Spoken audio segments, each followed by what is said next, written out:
Welcome to The Last Samurai Mastering the Paper. Okay, let's dive right into this explainer where we are going to completely transform how you approach binary and Denary number systems for Cambridge IGCSE computer science, specifically syllabus code 0478, though this absolutely applies if you're tackling 0417, 2210, or even 9618. Today we are taking ancient warrior wisdom and applying it to modern exam strategy. We want to teach you how to slice through exam questions with absolute precision. Imagine a real Cambridge past paper question sitting right in front of you.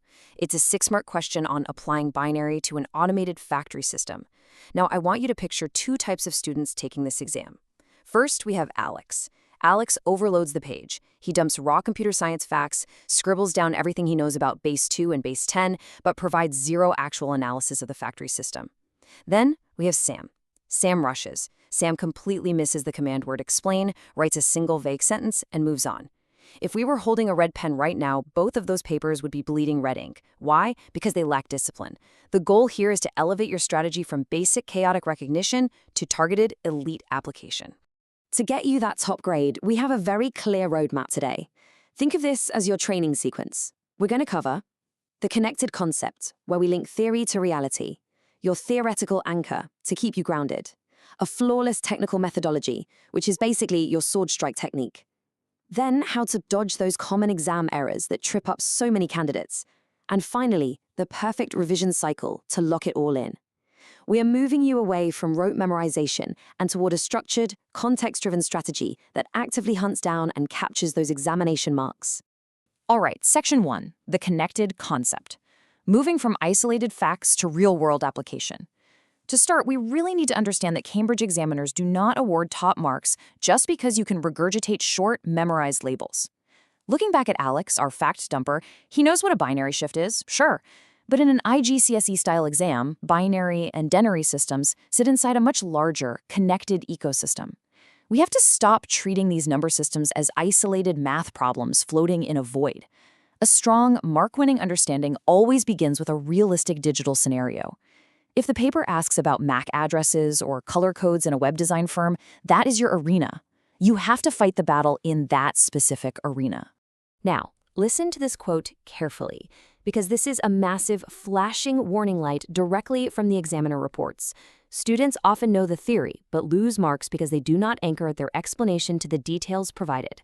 This is exactly what happened to Alex and Sam. This is where we need to reveal our core strategy. You have to understand the specific assessment objectives for computer science. They test your knowledge, yes, but they heavily test your application and evaluation. To beat this, you need to use the PEAL framework. That stands for point, evidence, explanation, and link. Make your point, provide your technical evidence, explain how it works, and link it directly back to the details provided in the prompt.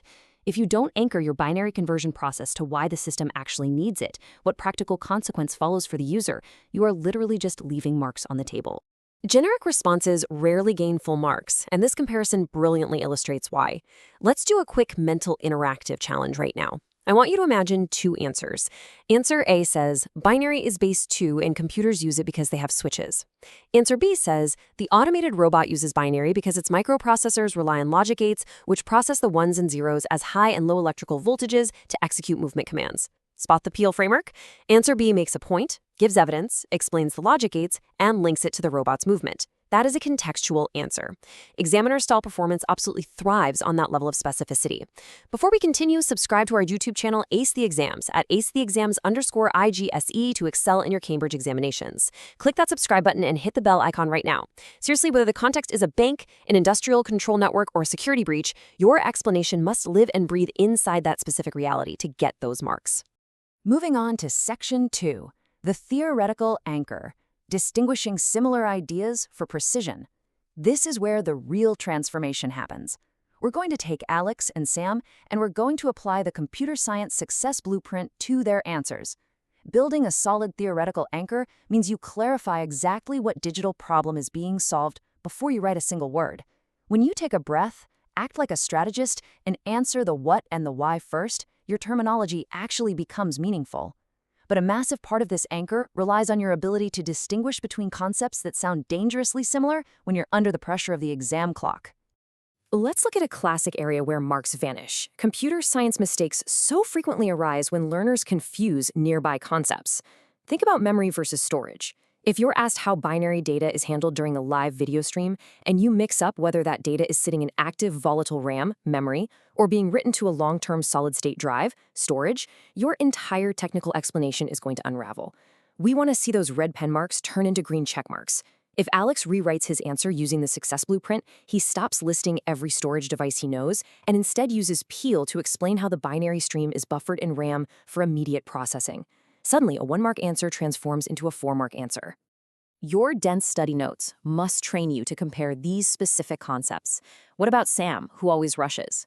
If a question asks about data integrity, Sam might mix up validation and verification because they both start with V and sound similar. But a disciplined student knows validation checks if data is reasonable, while verification checks if it's identical to the original source. Or consider social engineering versus malware, or logic processing versus arithmetic processing. Your exam answers must be razor sharp. You have to train yourself to not only explain a single topic, but to actively compare it against its closest theoretical neighbor. When you can explain why a system uses one and not the other, you are proving true, undeniable comprehension to the examiner. All right, Section 3, the technical methodology, a disciplined path for perfect answers. Stop scrolling. Subscribe to our YouTube channel, Ace the Exams, at @acetheexams_IGCSE to excel in your Cambridge examinations. We've helped thousands of students improve by 2-3 grade boundaries. Join them right now by subscribing to @acetheexams_IGCSE and turn on all notifications so you never miss our weekly exam strategy sessions. Now, let's get back to the methodology. The crucial point here is that tackling questions on binary and denary requires a very specific, disciplined path. You cannot just start scribbling the moment you see a familiar word. You need a technical methodology that guides your pen, just like a master swordsman follows a precise form. Welcome to the interactive workshop part of our session. This 4-step sequence is your methodology. It moves you from recognition to application. Let's do Challenge 1, the data scan.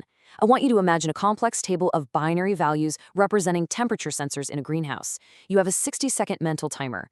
Go. Step 1. Identify the exact requirement. Does the command word say state, describe, or evaluate? Step 2. Classify. We are dealing with raw sensor data, hardware inputs. Step 3. Explain the process clearly. How does the analog temperature become a digital binary signal? Step 4. Connect back. Why does the greenhouse need this? To automatically trigger the sprinklers if the binary value exceeds a certain denary threshold. If you follow this mental checklist, you build an impenetrable answer. Here is Challenge 2. Find the flaw. Ask yourself, what exactly is the task testing? Before you start writing everything you know without direction, diagnose the demand correctly. Imagine a student wrote this paragraph. The MAC address uses hexadecimal, which is made of binary. It is 48 bits long. It identifies the device on the internet. Where is the flaw? I'll give you a few seconds. The flaw is the lack of precision and confusing the context.